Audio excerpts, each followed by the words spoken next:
Welcome to Aussie Lawn Stars. A lot of people have been talking about the new Ego commercial range of tools that are fresh on the market, and I've been keen to try them for myself. So far, I've been giving the STX 4500 Bipper Dipper a good run. If you like the torque and power of a geared down head, you'll love this, as it's like a 35cc petrol machine, and once you realise how good it is to work with battery power on a whip stepper. Ego have many battery sizes available to choose between, weight saving or a longer runtime. I personally would compare this to a 25cc Bipper in weight when you run the 5Ah battery, but I like to run the 10Ah battery, which makes it feel more like a 35cc in weight and balance, but the power and feel is better. I'm yet to work out the runtime with this configuration, but it's safe to say that the 10Ah battery is going to get a long runtime, well over 1 hour on a mix of different uses. This episode was recorded with Will Pearce from ICL on September 19th. Will has a long history as a true expert in the field, from agronomy and turfgrass research.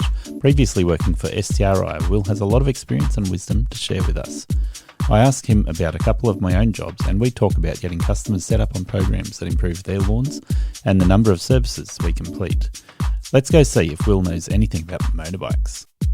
Welcome to Aussie Lawn Stars, the fresh cut lawn care podcast. We've got Aussie legends and cowboys, seasons and grasses, and we're talking about unique equipment. Prepare to hear the real life tales of local stars. Plus, we have the latest equipment, reviews, and exciting interviews with the best suppliers. We will dig the fertile field of stories from part-time solo operators who are living the life, along with those of growth-focused entrepreneurs, identifying what makes a business successful. We really do cover it all. I've got a customer I went to see last week, and he's a friend of the family. I went out there and had a look at what he wanted, and he's saying he had some problems with Bindi. And then the discussion opens up and he goes, oh, you know what, my ride-on mower's not doing that good, and I've got all these things. I've been spending money trying to make my lawn look good, and he's got 3 acres. And the first thing I said is, hey, get some robotic mowers on there. And then I had a quick look and said, oh, you know what? And I started looking at a plan from my limited knowledge, and I'm really curious to hear what your thoughts are on this. But I'm like, all right, wetting agent, aeration, a kelp product, and then a slow release fertilizer. And then there's several areas where his lawn is really struggling, and there's no nutrition in the lawn at all. So I'm going, okay, we need some organics in there. Need some compost. Yeah, I think you're probably right. I think you could probably develop lawn plans like you'd build a pyramid as such, in that you kind of look at what baseline that would need. So like you go 3 acres, obviously size makes things cost conducive. So you look at where you could spend money to get the most out of it. And so like where clearly, like from what it sounds at that site, money would be well spent is actually some kind of physical cultivation. So like opening that soil up, whether it's aeration, whether it's scarification, some kind of trying to at least make it more consistent, the whole lawn. So when you're treating it at one rate across the whole lawn, you're going to get a relatively equal outcome. So like, I think you're right on the aeration front. I think you're right on the compost front. I think you've got to be careful with using things like compost and how you actually deliver that. So you definitely have to aerate before you put compost down, because if you put compost down just on the immediacy of the surface, so like straight on top of the turf, essentially what you can cause is layering issues. So in that sometimes compost isn't fully composted when you put it down, and even if it is, it eventually continues to break down into smaller particle sizes, and those smaller particles can essentially clog pore spacings. So you have to look at how you can kind of integrate that with your soil. So aeration and compost, I think, would be like first cabs off the rank. And then it would be looking at a plan as to, okay, if he is going to use wetting agent, does he have irrigation?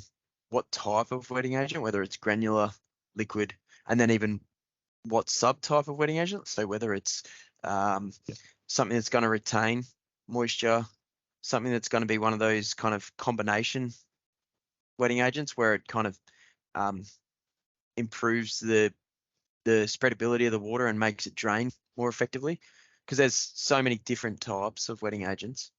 So those would also have to be considerations. Yep.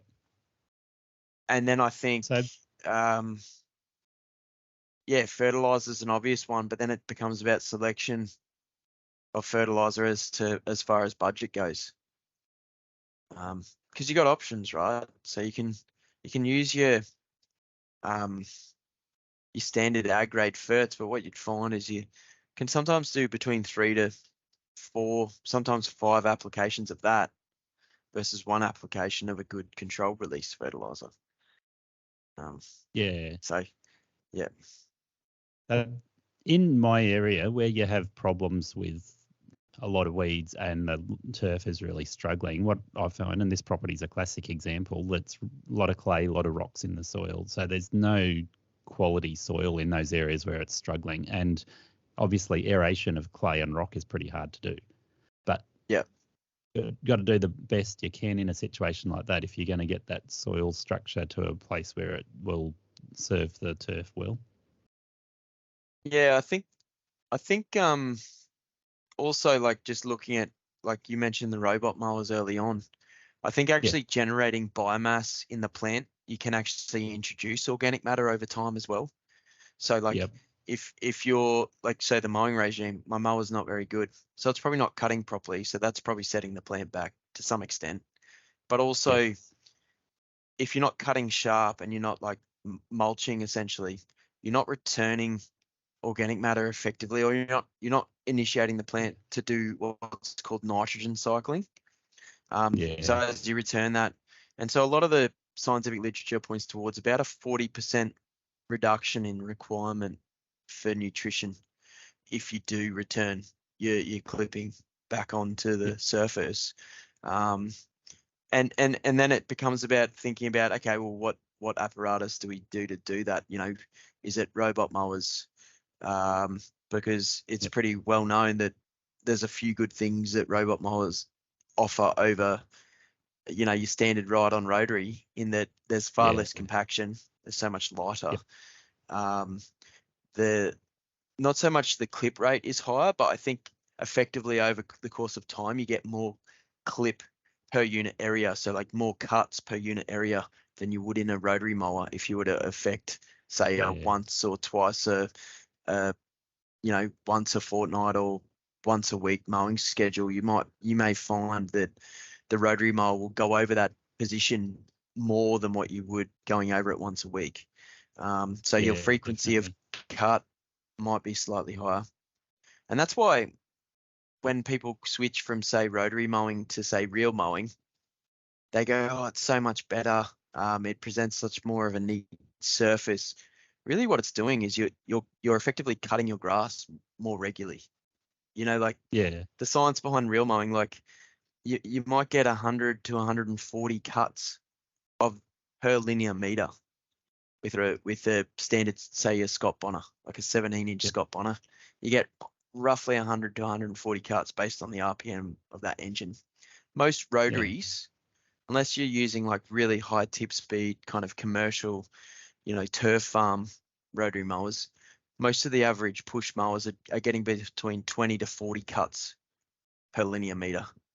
And so if you just think about effort versus reward, you're pushing the mower over the same distance. It may take you the same amount of time, but that reel mower is cutting 5 to 7 times more per linear meter than the rotary mower. So you're essentially returning. This is an really interesting topic you've raised there, because when looking at robotic mowers, one of the factors is looking at the percentage of grass that you cut in one pass. And what you're saying is that where a cylinder mower goes over the grass once, it's going to get a lot more grass cut than the rotary mower is. And the robotic mower, the way it overcomes that is by doing multiple passes. So typically a cylinder mower is going to do 2 or 3 passes of the same area to get the nice striping effect. And a rotary mower is usually going to do a single pass and not get as much cut as a cylinder would on a single pass. And then a robotic I mower think works on the basis that it's going to cut that grass on a daily basis. So it's going to get more cuts because it's there more often. I think also just the mechanism of the cut, like you look at those robot mowers, Yeah. they're starting to get close to scissor cutting in that the blades are so fine. It's almost Stanley Yes. knife in that the cut doesn't shear, it's very clean. Whereas Yeah. a lot of rotary mowing is very flail cut action. And you can have really sharp rotary mowers and still get a sheared cut on a lot of turf types, and even more so when the turf is dry. Yeah. So like if delivering moisture is an issue at that side. Yeah. So yeah, I think there's really basic things that don't cost a lot of money. Like even just looking, like if they didn't have the expenditure to move to robot mowing, it's just looking at, okay, can we just either put new sets of blades or better blades on our current mower, Yeah. or Yep. what's the cost of our time to sit on that mower to mow our 3-acre plot, and Yep. what's that versus robot mowing? I guess like just again, Yeah. almost a cost benefit analysis. But another interesting factor you mentioned in terms of irrigating the lawn for this particular property to get a good outcome, and he's typical of a small acreage in my area that the only irrigation he has is an envirocycle. Have you heard of an envirocycle? No, is that just is that from like grey water and whatnot, or is it some kind of? No, so an envirocycle basically treats your sewage in a septic tank, but it treats it with all the different organisms, and then it pumps out the clear water off the top of the envirocycle onto your grass. So you're getting a lot of irrigation, but it usually is very patchy because envirocycles usually mean they've got 3 or 4 sprinkler heads along the hose, and often they're all blocked and it's only the one right at the end of the hose, and it just pumps out like a big sewage pipe just straight out and not actually spreading it well. So his is actually working better than that. His envirocycle is pumping out at the moment. It's lovely and green, and everywhere else is browning off. Yeah, and it could be a function of a few things, like obviously moisture delivery, but also there'd be a fair bit of nutrient in that clear water. You'd have to think there's a fair bit of ammonium and phosphorus, given your uric acid in our urine, that's going in the septic tank. Like there's a whole combo of things going in there. And yeah, so I guess I don't know if there's any other way you could filter that on the output source, or put it into a secondary tank that then becomes your draw tank to actually then have a more filtered source to distribute the water more evenly across an area. Well, the envirocycles are pretty good in terms of their filtration systems they have in place, because it's not just one tank like a septic tank. It's actually split up into different sections with the bioorganics really breaking things down. So it does a pretty good job as far as that goes, but it's still the fact is they require a technician to come around routinely, like quarterly or thereabouts, to maintain these things, make sure that the all the bugs are doing their thing properly, and then the technicians never actually check the hose and the sprinkler system to make sure that they're spreading that water evenly. It's up to the homeowner to do that. Yeah, and I guess you could put like inline disc filters and things so that that's not as much of an issue on those sprinklers. But and also thinking about the types of nozzles, like, and the types of sprinkler you use, like if you're using the right pump to get it out, and looking at your flow rates and your pressures to have bigger more open nozzles so that you're not getting clogging issues and things like that, I guess is probably part of it. But yeah, just thinking about the other option is you work in sections. So like you got 3 acres. Let's not treat all 3 acres, or let's convert areas from lawn back into garden that makes sense to convert into garden. So doing assessments of what the shade cover's like, sun angle, all those kinds of things, and just going, is there existent trees on the property that would be root competition? Are there certain areas that it's just not it's not worth it, even from a practicality of mowing. Like, is it quite rough from roots and whatnot? That would be better off planting a garden and having gardened areas.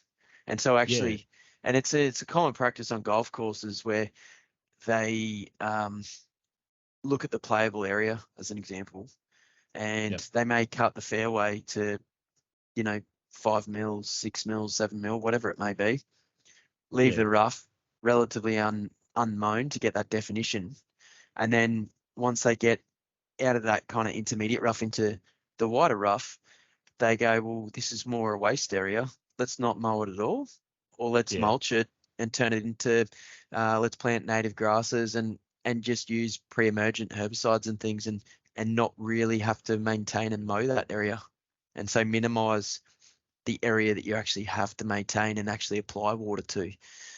Yeah. And they may find if they do that assessment, they might halve their manageable area. Yep. Yeah, so there's so many ways, I guess. And then yeah, exactly that, like that whole pyramid setup of, you get your foundation right. And it's always with all plants, it's always nutrition, moisture management, and then your cultural practices to deliver, whether it's sunlight, more oxygen to the root zone, so with aeration and whatnot. And so, Yeah. tree pruning, all those kinds of things, root pruning, all those elements that you kind of have to think about, Yep. that are probably the most affordable and the best bang for your buck to then deliver better outcomes for just most managed turf spaces. Yeah. Yeah. So with that property, and we'll move on from this one, but that property in particular, he has part of the property which is sort of high and dry, rocky clay soil, and then another area where it's a low valley and a natural spring basically flows through there. So it's always soggy. And at the moment where we're hitting 32, 34 degrees Celsius and really low humidity at the moment, and that area of his yard is still boggy. And so it's like he doesn't need anything there except just to manage the grass growth. Yeah. Yeah. And But yeah, it's interesting, like the microclimates you can get on any one site. So I suppose it may also warrant looking at the species composition. Certain species of turf will handle wet boggy conditions, while others will handle those really dry rocky conditions. So like a cooch will handle that really dry rocky area because it's so rhizomatous, and the rhizomes will actually probably grow into the rock, into that, whether it's like a shale or a sandstone. Whereas the azoysia would probably actually handle that kind of wet area. You don't want too much wet feet, but it certainly would handle more moisture than probably what the cooch would. Yep. Yeah. A good Carpet thought there. grass is a notable one as well. Does You don't get carpet it as grass much. handle being down this low? Because you're coming from Queensland. Carpet You grass don't is prolific up there. you don't get it as much in Sydney, but you do see it. You do see it, and it's where you do see it is in exactly those kinds of areas that stay wet for long periods of time. Often, what you also would see, certain types of weeds like your sedges get in there. Yep. So like yellow nut sedge and perennial greenhead, so like nut grass, and then like what we commonly refer to as mullumbimby cooch. They love kind of wet, boggy areas. And often you find also those same weeds are also quite good pH indicators. Because when you're kind of wet and boggy, you can go either way depending on what kind of rainfall environment you're in. You can either be quite a low pH environment or quite sodic and a high pH environment. It's interesting because that area for him, I think the grass is really strong, which means that the weeds are not taking over, and I didn't see any evidence of any sedges growing in there, which is good. Biggest problem he has there is because it's so soft, he often ends up scalping when he rides his Husqvarna tractor mower through there. But that's such like an obvious position for if robot mowers can get through there. Like if it's not sopping wet, like they're so light that they just glide across the surface. No compaction, no wheel marking. It was yeah, it was walking through that part where I said to him, I said, hey, let's talk about robotic mowers. yeah, yeah, But yeah. yeah, I hey, think I wanted yeah, I think probably you've already kind of covered most of the right things as far as bang for your buck for that for your mate. I don't think yeah.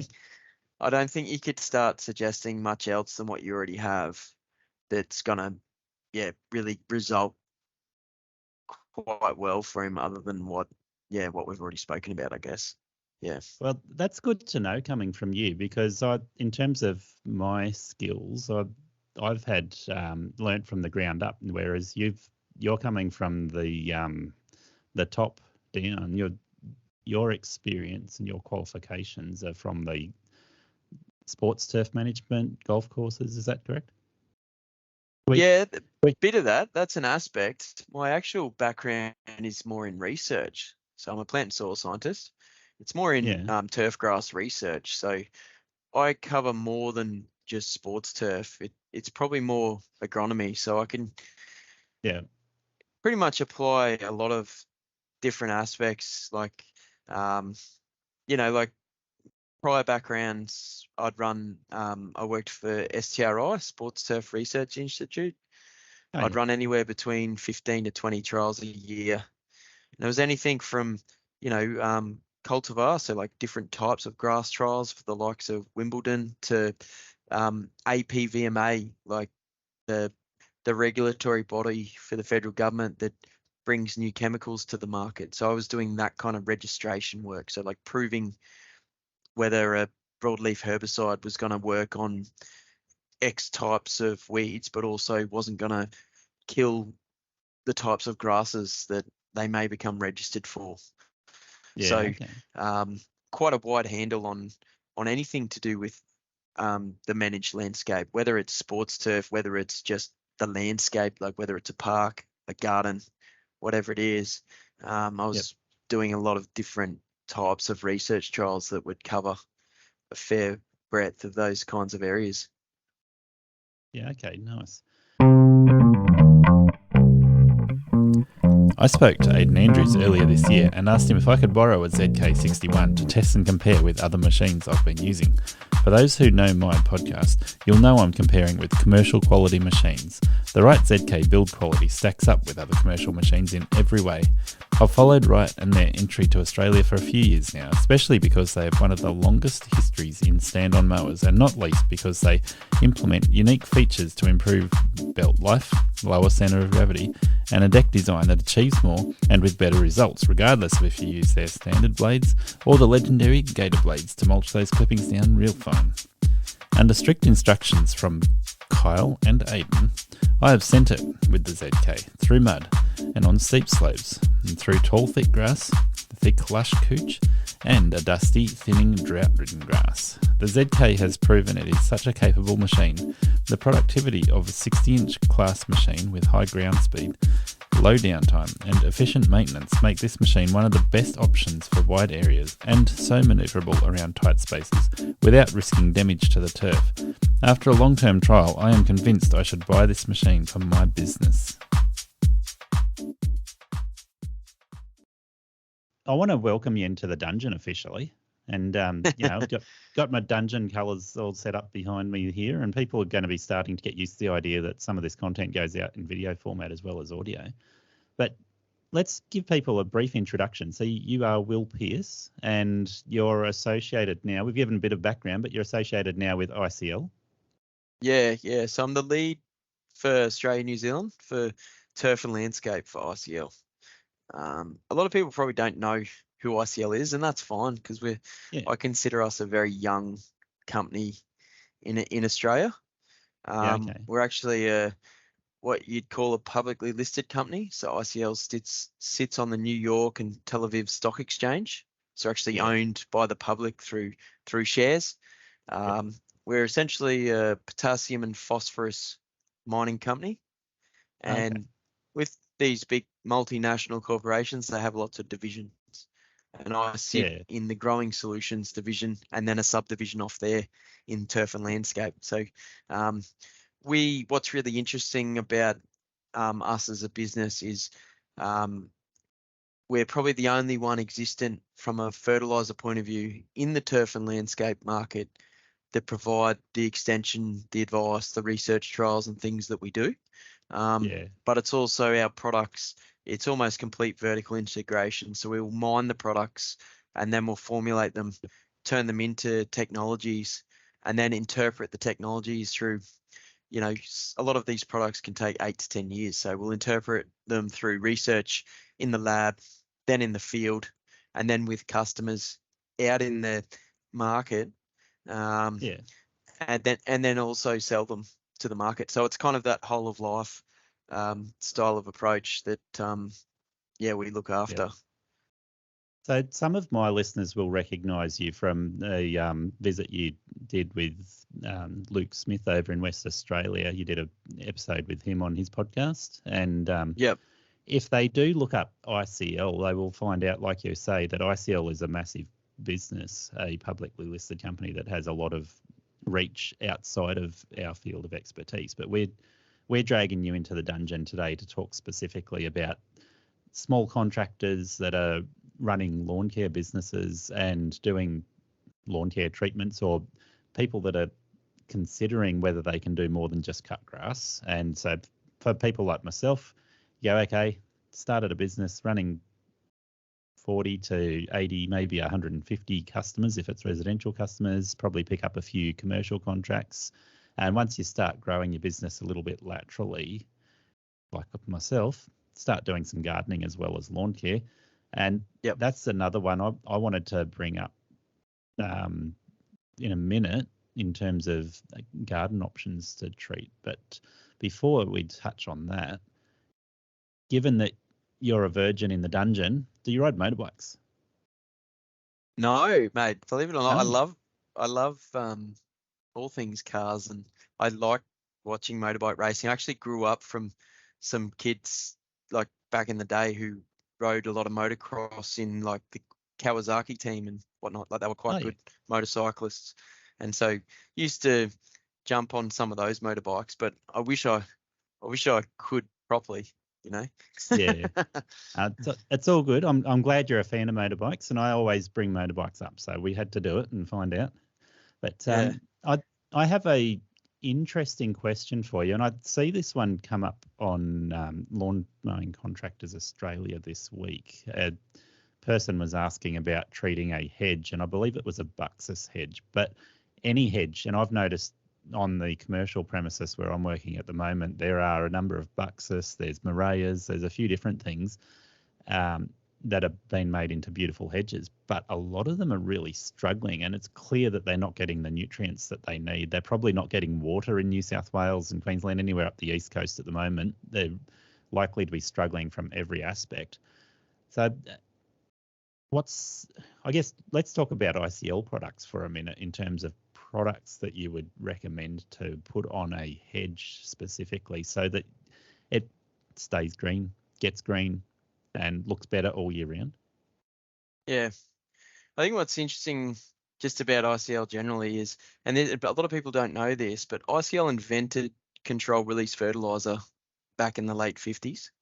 So what a lot of people know as Osmocote, that's actually an ICL invention. And Osmocote is what you'd call a resin-coated compound NPK. And what I mean by that is all of your nitrogen, phosphorus, potassium, so all the top three plus trace elements. So pretty much everything the plant needs is all in one granule. And then over that granule is essentially kind of like a rain jacket, almost like a polymer coating. Yeah. And that's made with a vegetable oil resin. And that resin has pores in it, essentially. And so a lot of the different types of products we sell follow that kind of premise. And so I think the big question when it comes to things like buxus is, what do the pros do? What do the actual nurseries that grow buxus do? And if you looked at it worldwide, 1 in 2 plants worldwide are grown using an Osmocote prill in production horticulture. About 1 in 8 plants, 8 out of every 10 plants in Australia are likely grown using an Osmocote prill. Yeah. Okay. So most of the most of the buxus that our lawn mowing contractors are probably planting in that potting media is probably Osmocote prills. Yep. Before they plant it into that hole. And often what you find is they come from almost a luxury consumption environment, but also an environment where potting media has a lot of airfill porosity. It's freely draining, so there's no limitation on where those roots can go. They're watering every day, if not twice a day, so there's no limitation on moisture. And you walk into the nursery or into the nursery retailer or the wholesale nursery and go, oh wow, look at those buxus, they look great. But they've had everything, and then we go and plant them in the landscape In clay. in clay. Yep. And so even just how to plant that buxus is probably as important as anything. Are you digging your hole twice the width of the pot diameter to then fill it with a more friable media to allow the roots to expand into that? Are you dibbling? And what I mean by that is putting, say, a controlled release like an Osmocote into that plant hole, then putting the pot in.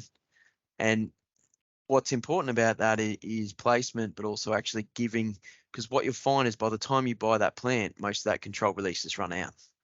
Like they're clever at the nursery in that they're timing it to almost finish or at least have 1 or 2 months left. So when they're selling it, they haven't spent any more money on control release than what they have to. And so you've got to think about when you're planting what nutrition, but also if you've got existent buxus that you look after, what you're doing from year to year from a nutrition point of view, moisture management, pest management. And often what you'd find is a lot of people look for the kind of the cleverly marketed product.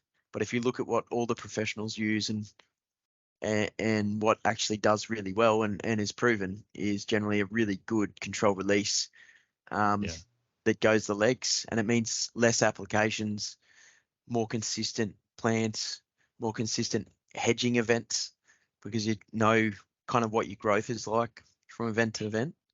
So all it means is just picking the right type of control release. So longevity, so how long the control release lasts, and the right analysis alongside that longevity. So what I mean by that is you can get more nitrogen centered analyses, you can get more potassium centered analyses. So we were speaking earlier, I think a really good kind of hedge type program could be in March, you look at a high K type of analysis heading into that winter for a bit of hardening, and a 5 to 6 month control release. And then in October, you look for a more nitrogen centered analysis once your temperatures are up, which are going to grow more leaf, more stem. The plant needs more nitrogen for that time of year. So kind of a 5 to 6 month Osmocote type product where it's a high K in March and a high N in October, and then side dress with a good quality granular wetting agent alongside that. Yeah, particularly with the season we got at the moment with ground moisture it's basically non-existent now. Yep.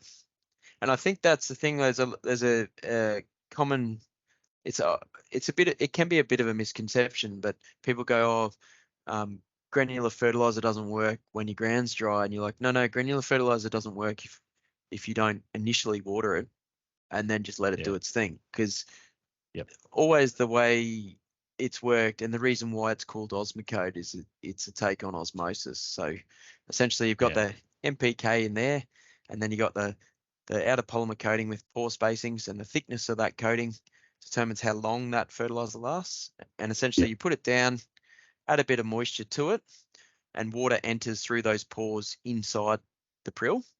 And because the salt inside the prill is higher than the outside, it pushes a small amount of that to the outside through osmosis or osmotic pressure.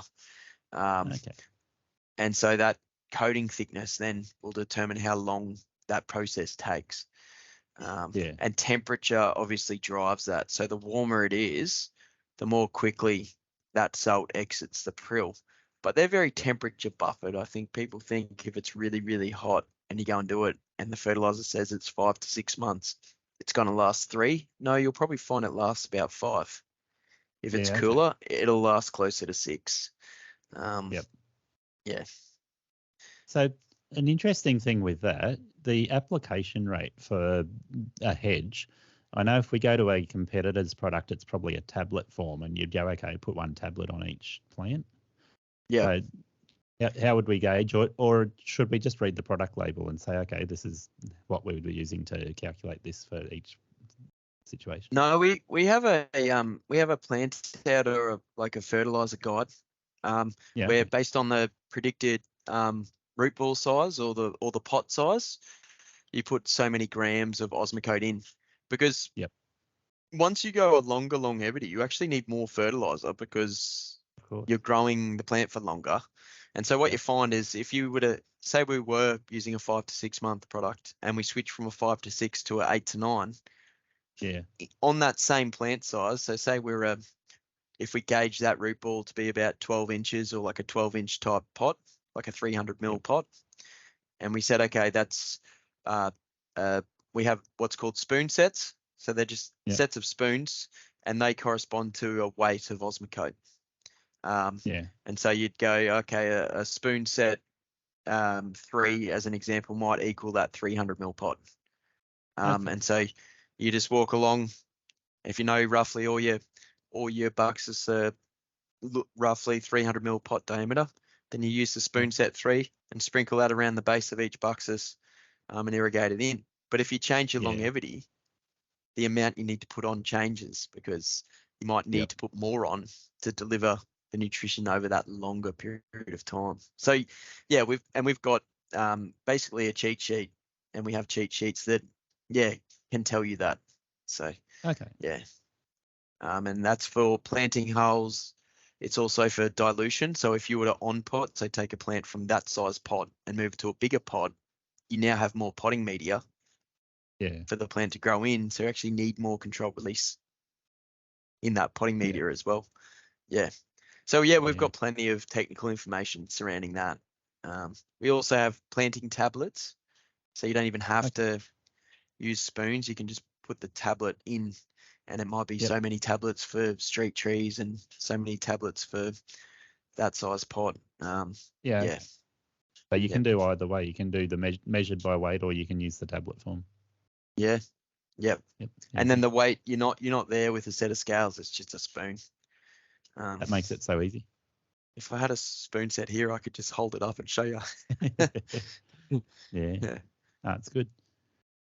Okay. So I guess one of the things that comes up in my podcast a lot is the vast difference in types of environments that we deal with around Australia. And we touched on it earlier, talking about that first customer of mine in terms of microclimates just on his 3 acres.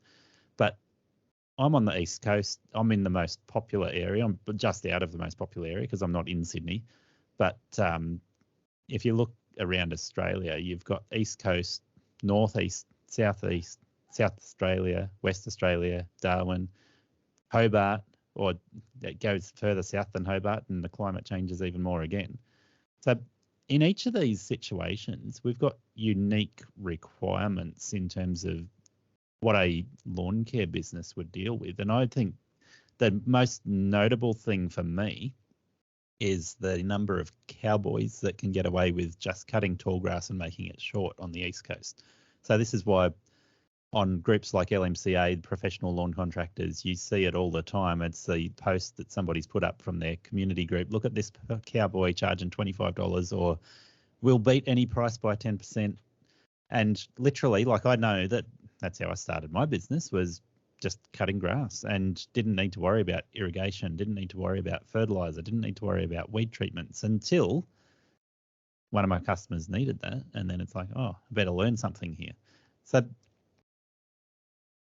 I guess I'm looking for your thoughts on that, Will, in terms of we've got a vast audience listening to this. Some of them Yep. are going to tune out just because they don't want to do any treatments at all. But to grow a business from that starting point of going, well, all I want to do is just cut tall grass and make it short, to giving customers options, giving customers quality. I think looking at what Luke Smith does and looking at what I do, there's a variation there in terms of going, okay, do we just cut tall grass and make it short? Do we throw the customer an option of going, all right, let's give them a couple of treatments a year? Or do we go, all right, let's offer them a full range of choices with treatments in terms of selective herbicides, fertilizers, all those different things? It's interesting. I suppose that it yeah, it requires a fair bit of looking inside. Even on the day at like we had BJ Wallace's day up at the property he looked after, and I even on that same day spoke to that same like array of lawn mowing contractors, guys where they're semi-interested in doing some kind of supply and apply, but then when they stop and think about it, go, I just can't see how it can work. And I find that really surprising, because if you look at a lot of things, a lot of businesses, and this is not just lawn care, but you look at a lot of businesses. Oh, well, let's take ICL as an example, a big multinational business, a top 200 company in the world. And they're a potassium and phosphorus miner. A lot of our competitors mine things, but we don't just mine and then sell the products we mine. We mine and then we vertically integrate them. And so I think you look at mowing and it's like, well, what kind of vertical integration or what kind of integration can I do with my mowing company? Like I'm just mowing the lawn at the moment, but what are the other things I can do where if I'm only making, let's say you're making, let's say you charge $60 a mow, like I'm just pulling some numbers here, and you mow on average most lawns 18 times a year, and you've got X number of customers. So you're making like a known amount. I think you're mad as a lawn mowing contractor not looking at that $60 and going, hang on, if I can do one herbicide application on all those lawns, that takes it from 18 incidences to 19 incidences in a sense.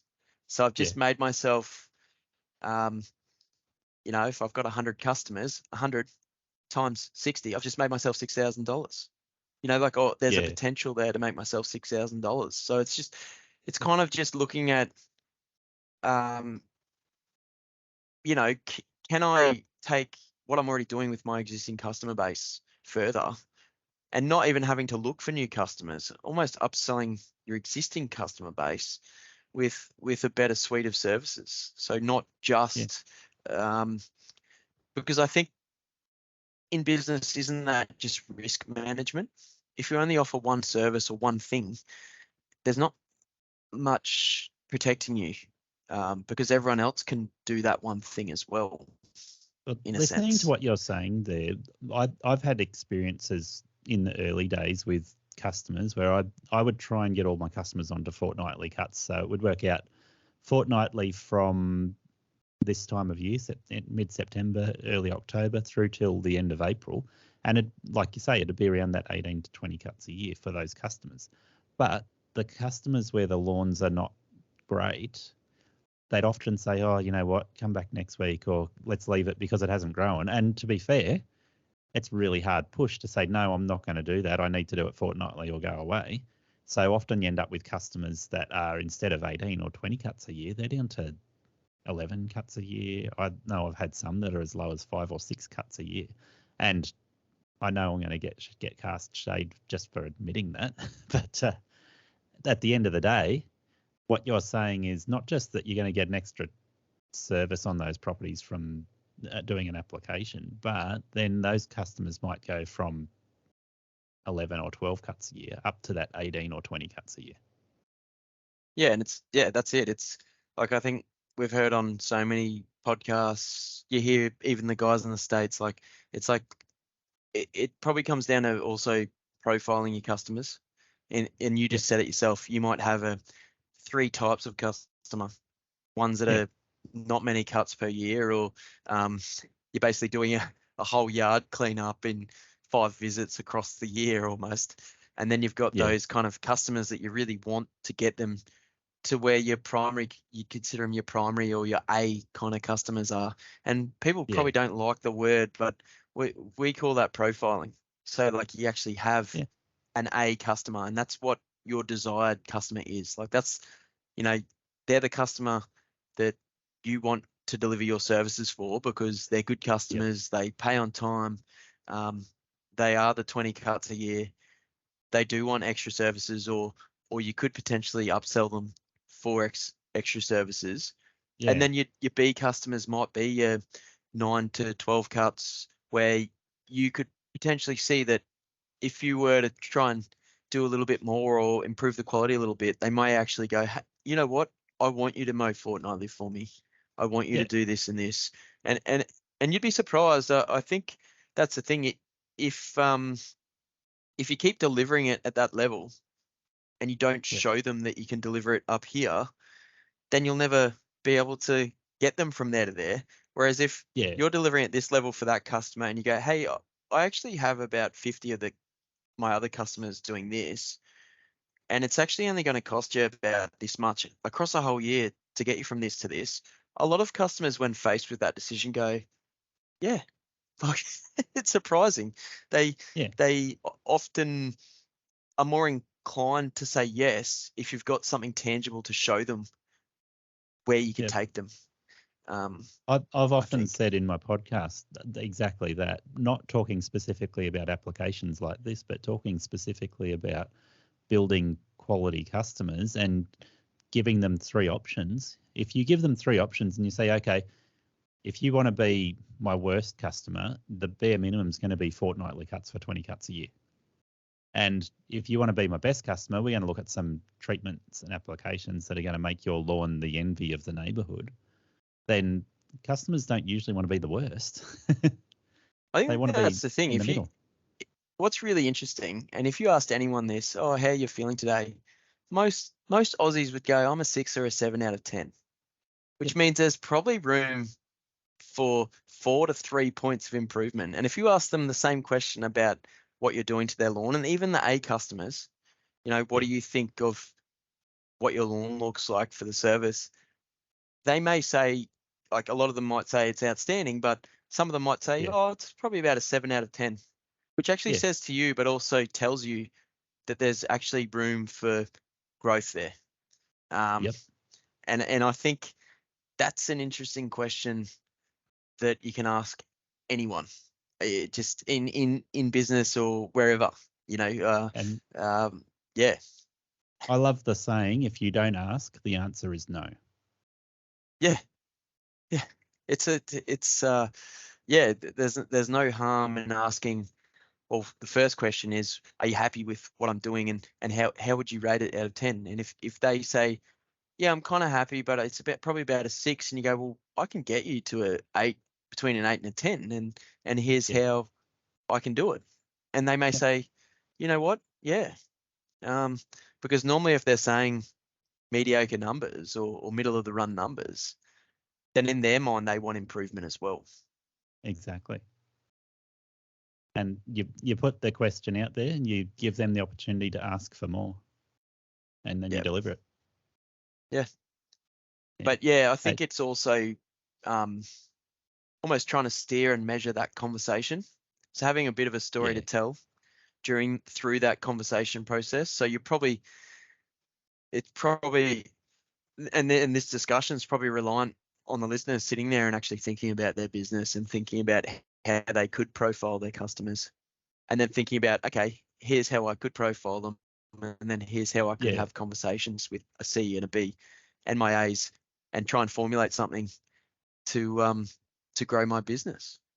The thing is, it doesn't matter whether you want to acknowledge profiling exists or not. Everyone does it to some degree, and you might as well do it in a way that's building positive relationship between you and your customers, rather than it being what we usually see, that negative that comes up where, oh, this customer just leaves dog crap all over the yard, or this customer didn't pay their bills, and the profiling is get rid of them instead of giving them the option to be a better customer. Yeah, and I think that's the thing. I think if you ask customers that same question, how do you rate it? And they rate you extremely highly and they're happy with your service, but they're one of those like constant complainers, then they're probably not your customer. Yeah, You know? that's it. And I think that's the thing, like it's a two-way street. And I think often on the lawn mowing contractors page, I actually think a lot of people actually don't value their business highly enough. Like I think they should look internally and go, you know what, this customer doesn't treat me with that much respect, and I'm trying to over deliver here. Maybe Yep. they're not worth my customership. Maybe Yeah. I'm not. Maybe I should try and seek other people.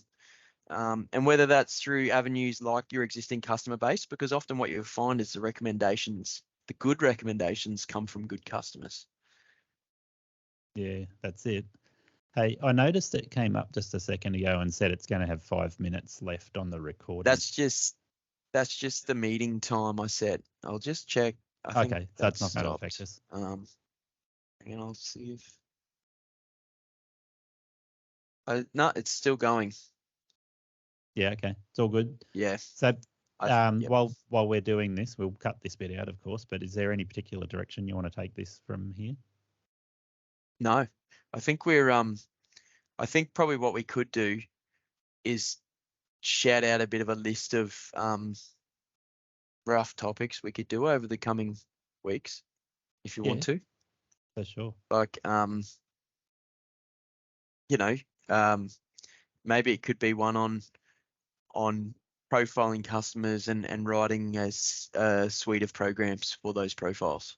That would be a logical one. Yeah, let's do that. Or let's just call it grouping customers. You know, like, yeah. So, and then I think, what other ones do you want to do, I guess? But the other thing I wanted to touch on was that conversation I had last week. I contacted the EPA. I'm in New South Wales. EPA says to me, and I asked them the questions about Roundup because that's a hot topic at the moment. And I asked them, do I need to be licensed to do any applications? And they said, okay, what you're talking about is a ground applicators license in New South Wales. And the answer based on what I do is no, I don't need to have a ground applicators license. And then the next question is, what's the difference between having a ground applicators license and a Chem Cert, or an AQF3 is the name for it in New South Wales? And they asked questions about what I do, and the conclusion they came to was that I should do Chem Cert or the AQF3 because it's possible that I will go over the limits of what you're allowed to do for what's considered personal residential usage of product. Yep. So in New South Wales, that was a limit of 5 litres of concentrate or 20 litres of mixed product in any one day or one job. So I potentially might mix up 2 10-litre Roundup mixes, and if there's 20.1 litres, then technically I have to have done the training for the AQF3 to be allowed to do that much. Yes. And that's just a logical thing to do, I guess. Like, so yeah, I think a one around that and spraying of herbicides or spraying of pesticides as such. So like a general spraying of pesticides one, and we could talk about some of the subjects that you go through in your Chem Cert, because it's actually, rather than just do it to get the accreditation, it'll actually be useful knowledge for the contractors as well. Like it'll teach them how to calibrate so that they can actually get their water rates and their spraying volumes right, or more close to what they need. So then they're running their actual, how much herbicide and stuff they need to purchase and whatnot more tight. They're not wasting. So things like that. So that's probably a standalone podcast as well. And then I think the writing programs one, and I've already written some like pretty good home lawn programs, which Yeah. I'll show you. Yeah. Okay. Where are we? I think I wrote it actually off the back for one of the guys. This is pretty in-depth, but I'll just show you how I actually write programs, or how Yeah. I write certain programs. So basically, I enter the max and min temps off BOM, Oh, yeah. also the rainfall. So that gives me a bit of an idea about how the temperature runs in that. And this Yep. is, even though it says Bundy, this is actually off Rockhampton. And Yeah, then okay. all turf grass growth is driven by temperature. Yep. And so there's actually a calculation I can do, and it's like an equation that plugs me in what's called the growth potential. So like how much growth based on the temperature that grass type is doing. And so for warm Yep. season turf in Rockhampton, this is the growth potential. And so it goes from 0 to 1.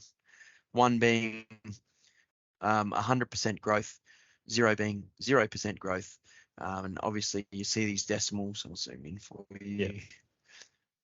And so in the month of January, we're 94% growth potential, 93, 89. And so that actually then influences the amount of nutrition that the turf So actually January needs. is your highest growth month out of the year, Yeah. which Yeah, and is that's an obvious, that's everyone to be knows it expected. grows heaps. Yeah, everyone knows it grows heaps in kind of from spring into summer, and then less as you get into winter. And so that, in reality, that's how you should also deliver fertilizer to support that growth. Yeah. You can do it the other way where you actually limit fertilizer to reduce the growth. But let's Yeah. face it, we're lawn mowing contractors. We want to maximize the growth of the turf. We want our top level program to not have holes in it as such. And so then it pivots from here to here. Yeah. Essentially what I've got is the NPK requirement plus all the other pseudo elements plus micro Yep. elements each month, the daily amount, and then I've divided it up into 8-week intervals because one of our products lasts 8 weeks. I've got another Yeah. top sheet that is a 3-month one and also another one that's a 4-month one. And Yeah. so Okay. when I divide it up into 8-week intervals, it's in blocks of 56 days. And so it pulls the growth potential from there, or the NPK requirement from there, and the Yep. number of days, so 25 days growth potential, summates it and gives me the 8-weekly total that the turf will need. And then if I am applying liquid products, I enter them over here. So let's say you're Yep. putting a nitro iron, like a stress buster type product. You're putting a wetting agent out monthly. Yeah. It then brings that back over to here and summates it. So every 8 weeks, all those liquid products are here.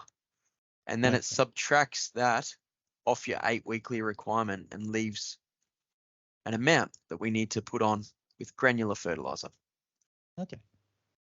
And then That's basically awesome. it just becomes about picking the right analysis and trying to get really close to Yeah. that.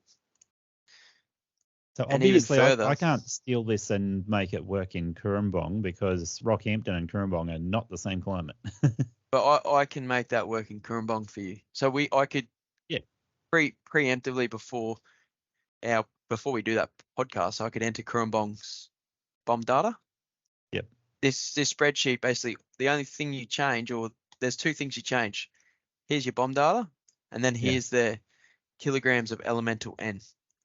And so Yeah. I Okay. write different ones for, green cooch without growth regulation and without with clipping removal, like say they were a real mower or they were catching, then you Yeah. need Okay. about 300 kilos or 3 kilos of elemental nitrogen per hectare. Yeah. And then phosphorus, potassium, calcium, mag, sulfur, iron, manganese is all a relative to that, Yeah. Okay.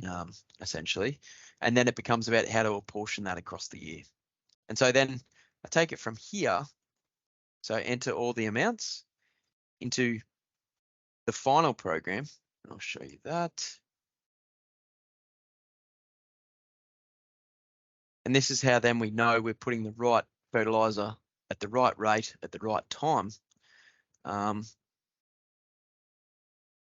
so like we could do one for you, so we're not showing anyone else's. Yeah, of course. And so the way I set this up is I think about visitation schedule. And so, okay, you're on the fortnightly visitation. Let's bring it in fortnightly blocks. So at the start of the month, you're going to do your mow. So mow first, then you're going to apply granular fertilizer at this rate. And then you're going to apply a soil drench at these rates, and then irrigate it in with 6 mil.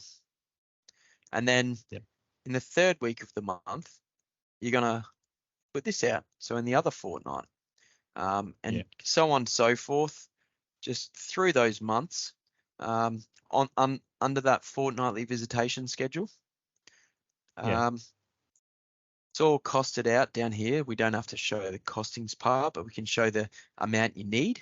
And then over here, here's your essentially what you're doing when. So in January, start of the month, you're putting granular fert and your knapsack soil drench over the top. In the third week of the month, you're doing your foliar.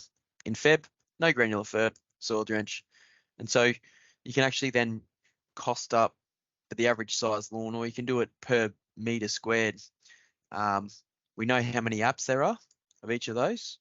We know we can work out our time factor and then our total time factor in hours, and then attribute a cost to that, whether you want to attribute an hourly rate or whether you just want to go minimum 100 square meters to deliver this program is X. But at least it becomes very clear about how to cost it up, essentially. But everything's in here. Renovations, and that's a full program for a couch. Full program for a buff, slightly different, slightly less nutrition. No growth regulator.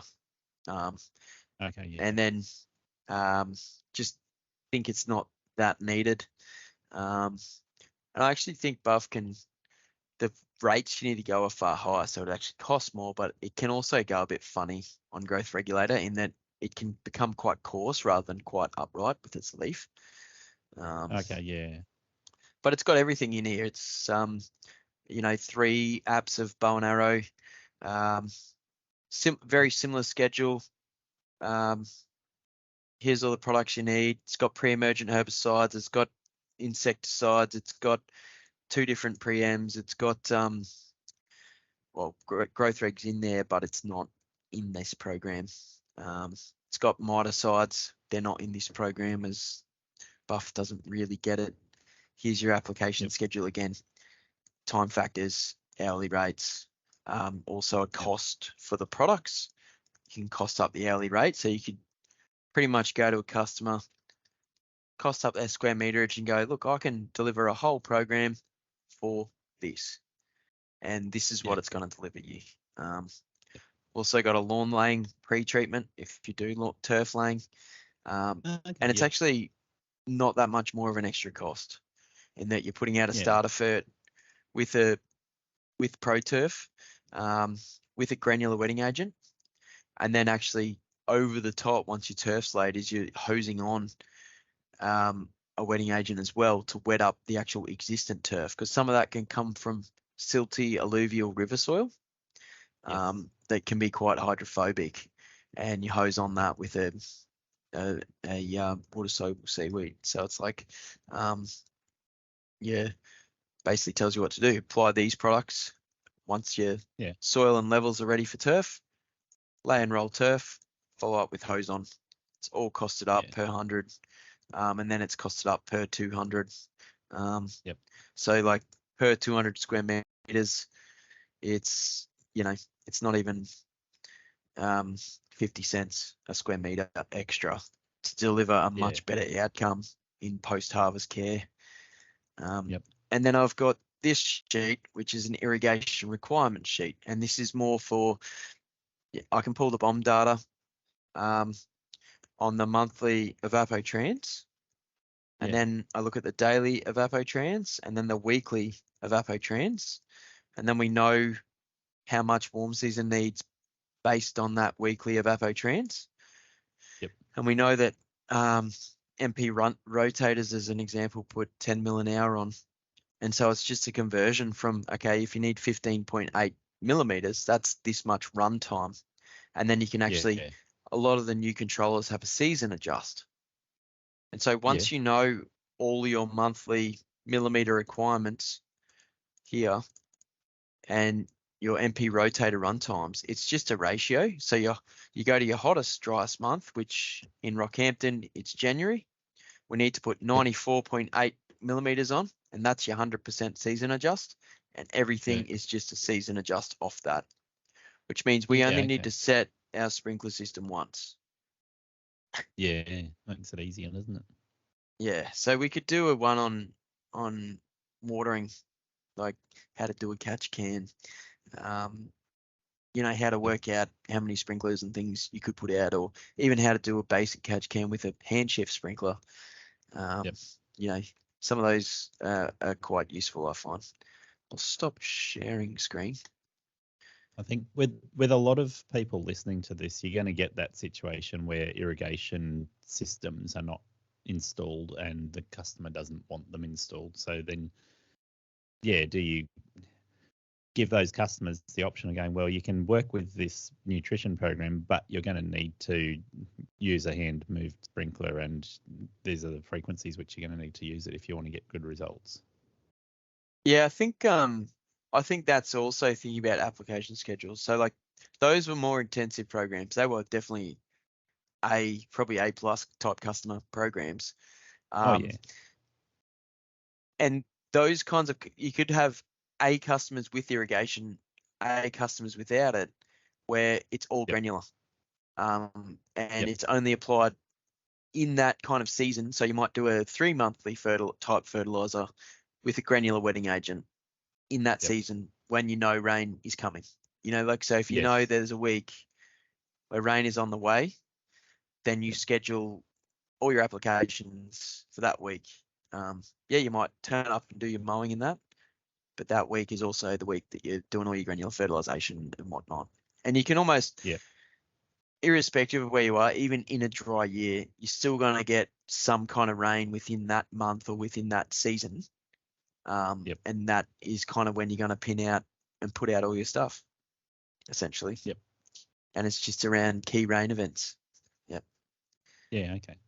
Maybe we should do that. So we do an episode on ChemCert and that side of it. We do an episode on programs and give people a 3-tiered approach to the program, so that we can go, okay, an A+ customer, a customer where you don't have irrigation, and then a customer where you're sneakily adding some product so that you get more cut frequency out of them. How do we say that without it sounding sneaky? No, I think it's almost like giving the mowing contractor insurance, because if you almost put banking on them being that many cuts, then you don't want to lose that many cuts as such. It's not really being sneaky. It's like they've already signed on to a fortnightly cut. You're going to deliver the right nutrition to facilitate fortnightly cuts, but also better quality turf for the customer. So it's not really, they've agreed upon it, and you're doing what you can to deliver that. You know what I mean? Yeah, so if you do what I've said, you say, my worst possible customer is fortnightly cuts for 20 cuts a year. And then when I quote and I give the customer that option, like, okay, 20 cuts per year, I'm going to give a level of nutrition to your lawn to make sure that 20 cuts is worthwhile for you, which means your lawn is going to be infinitely better than if we don't do that. And I think that's all inclusive. Like, you just cost it up. You go, okay, 20 cuts per year, it's this much per cut in your mind. And then you know what your nutritional package for that type of customer is. It could be 3 or 4 granular ferts and 3 granular wetting agents, and maybe a Celiprin app in mid-spring, a Celiprin pre-emergent in mid-spring or something. You know, like, and it's, you know what that costs per 100. You know how many square meters their lawn is, and you know what it costs in application time to do that per 100. and then you just multiply it out and go, okay, I'm doing 20 visits, and then you're dividing whatever that value is into those 20 visits, and you go, it's going to cost you this much per visitation. So you're just costing it collectively. Well, Yeah. let's say, and this is still going to be true, unfortunately, but back when I first started 13 years ago, I was saying the right customer, 20 cuts a year, $50 per cut, $1,000. Right. And there's going to be a lot of people out there that are doing that basis at the moment, and they still hear me talking about it. So they will just assume that's current information. And I'm telling people now $50 per cut as a minimum is not really enough for the majority of lawn care contractors, unless those jobs are like 10, 15-minute jobs. Then $50 minimum is not going to cut it. $1,000 a year is not going to cut it. But if we start with that and we go, $1,000 customer, you need to invest another $200 in nutrition, or a $2,000 customer, because that, I'd say most people are going to be hitting $1,500 to $2,000 for their minimum customer these days. Yep. Then I think how much are we spending on nutrition?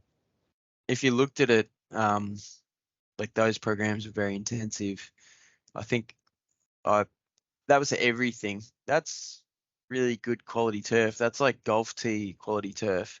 I think it was $500 in product, and between 20 to, so if you said $50 an hour, and it was 20 to 25 hours, so let's say that's $1,250.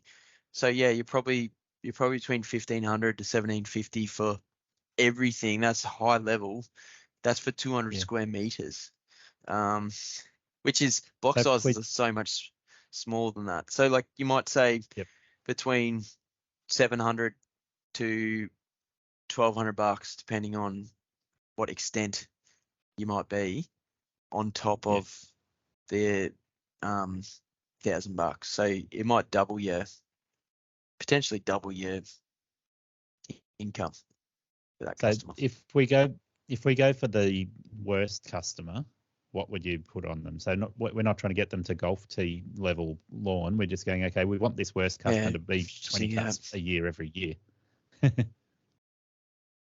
You'd go, there'd be probably half a bag of Pro Turf. Let's say that's $35. Let's say $40 to be conservative. So you go $40 in product of fert, and then if you said wetting agent, you're 10 kilos, which is half a bag. So another, I can't even remember what wetting agent is, but say $80. So you're 120 there. You're a Celiprin, and your barricade, let's say you're $100 across those two there. So you're let's say you're $300 rounded out. You're doing 4 applications of granular fert and wetting agent, and a dead set will only take you half an hour to put both those out on 200 square meters. So let's say you're doing 2 hours of labor there, and then an hour per barricade of Celiprin, so another 2 hours. So there's 4 hours labor. So you're $300 plus 4 hours labor at, let's say you are 50, but you normally charge more because it's specialized. There's $500. So if we break that down, we go, okay, for your worst customer, you probably just start with the first two, just the granular fert and the granular wetting agent, and not even give them the barricade or a Celiprin. Yeah. And then you actually, and you that say way to you can upsell them onto potentially applying that.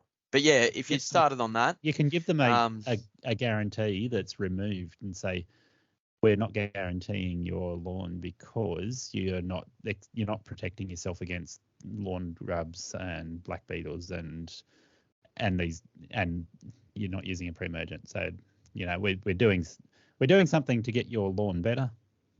Yeah, basics. Yeah, because you're a bad basically customer. $400, which is, if you're across 20 cuts, it's 20 extra dollars a mow. It's like, if you're charging them $50 for a cut, you charge them 70, and adding all your fert and wetting agent in there as well, and you're actually shoring up your your mowing incidents. Yeah, it and I would ensures that you get the 20 cuts a year instead of the 10 cuts. I would guarantee that you'll actually get the pre-emergent, and because you're supplying enough nutrition there to probably support weeds and insect pests to find it Yep. more tasty than the next door neighbors in a sense. It's not what you're trying to do, but that'll just be a nature of the beast. Yeah. And I think even if you, the old mulch catching thing, but even if you were mulch mowing, that 200 starts to look like 300 units of elemental N. That shores it up even more. So if you've got a bare bones customer and you say, look, you're a $50 cut, but I'm not going to have a minimum of 50 now. I'm going to have a minimum of $70 because I'm going to make sure that we're looking after your lawn, and your lawn's going to be the envy of your neighbours. That's a $70 cut. So straight up, you're saving yourself the hassle of trying to upsell them, and then you do offer them an upsell with the other products. So you go, okay, you know what, $70 cut or an $80 cut, you choose, but you're putting all this hard work at risk if you don't do that. Yeah, and it's not. I think a lot of people would look at that and go, it's really not a lot of money to pay for probably twice as good a lawn, to be honest. Yeah. You know, you're only paying easily twice as good. You're paying 30, like just over 30% more for 100% better lawn. You know, like that's the way to probably sell it in a sense. Well, I guess starting from that point of going, you know what, my minimum's not 50, my minimum's 70. So you're not even making it an extra cost there. It's just that's what the starting price is.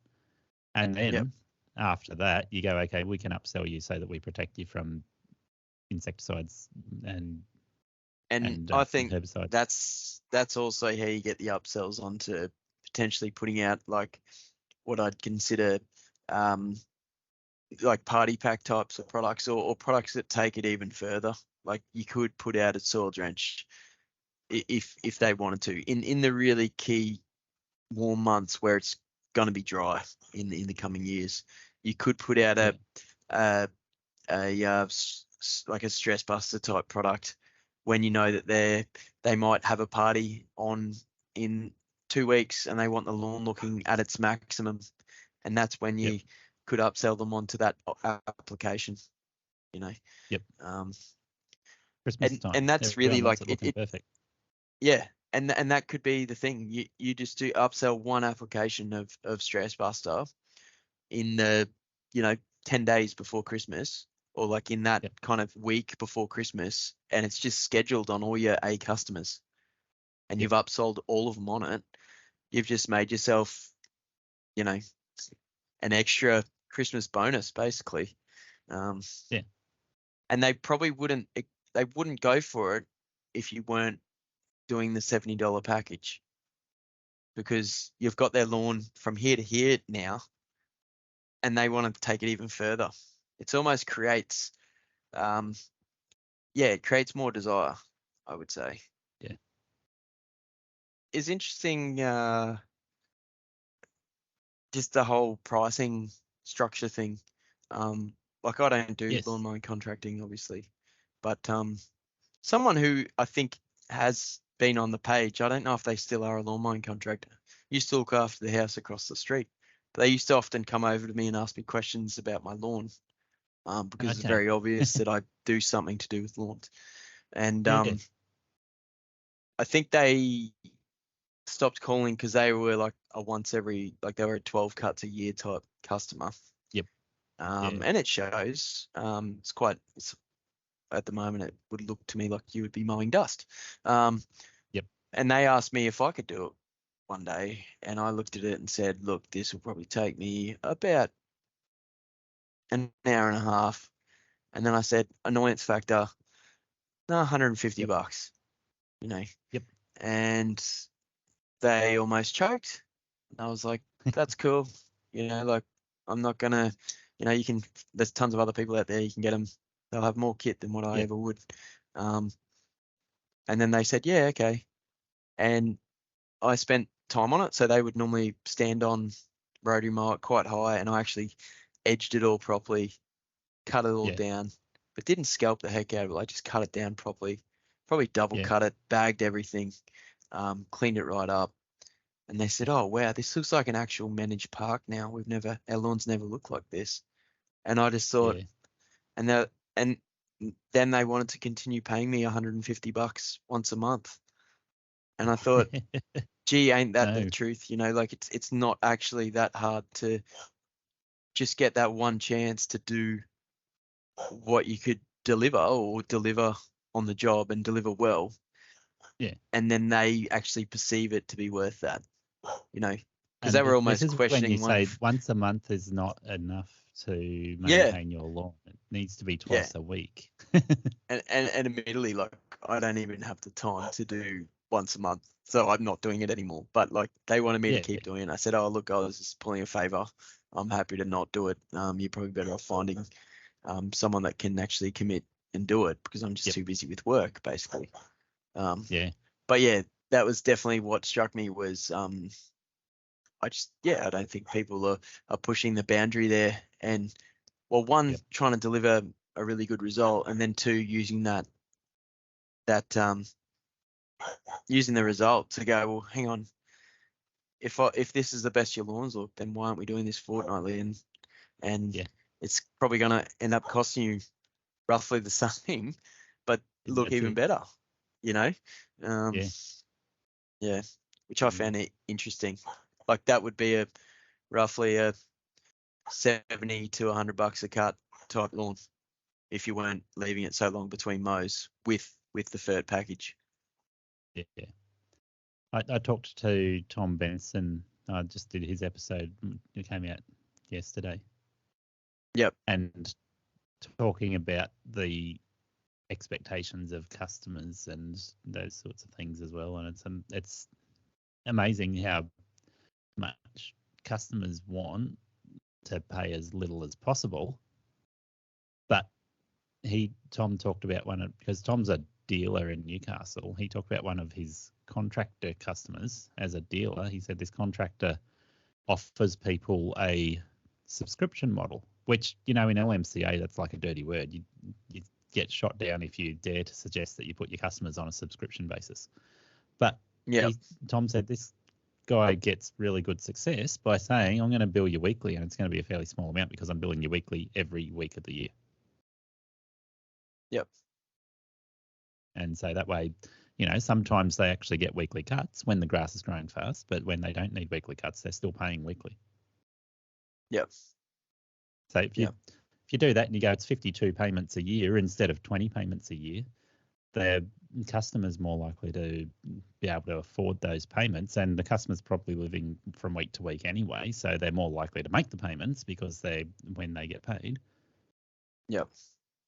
And they're small amounts. Yep. Yeah, and I think that's interesting. Like it's human psyche, isn't it? Like they see could be $35 a week rather than $70 every 2 weeks. It's the same amount of money. Yeah. Yep. Yeah. Yeah. So, shall we give the listeners any more nuggets wrapping this episode up?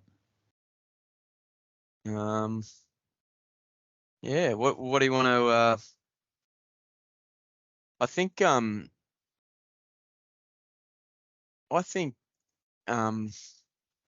being more. I think probably the biggest nugget we can probably give, and we spoke about it a fair few times through this podcast, is trying to risk averse your business or diversify what it is you offer. Because if you look at where we're at the moment, Bomb's come out and said we're heading back into drier than normal conditions. I think the SOI is at +3, and so we're in for a dry, warm spring, and it's normally with a dry, warm spring, a really dry and hot summer follows it. And I think if mowing is all you offer, you will get less cuts through this time period. Sorry to say, but you will. If you offer more than that, you may actually deliver more services than what you ever have, because people want to drought-proof their lawns. Yeah. Or they want to keep their lawn greener for longer all the way through this dry period. And so I think exactly that. Offer more than just doing cuts. Think about how you can do that or what you can offer. And Yeah. you can listen to further podcasts that we're going to do about some of those things that you could offer. Yes. And And I think what were that those could really topics help your again? We're business. going to drop a list of topics now that we want to. Yeah, so we're This is going to look the at profiling customers Yep. or grouping your customers, and Yep. then how to write programs according to those customer profiles.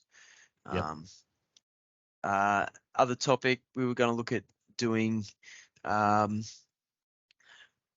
You ChemCert. mentioned, was the ChemCert. So all to do with spraying pesticides, Yep. and the value of putting yourself through those types of courses or like ChemCert. And we'll try and gather some information on state by state for that as well. I've done New South Wales with a call to the EPA, but we'll see if we can do Queensland, Victoria. Should we bother with South Australia, West Australia, Tassie? Maybe. I think we should. Why not? Yeah, we do have listeners there. I don't know that I'd be able to do it for New Zealand, but I think for all of the states of Australia, we should be really. Yeah, I think we just do it for Australia. Yep.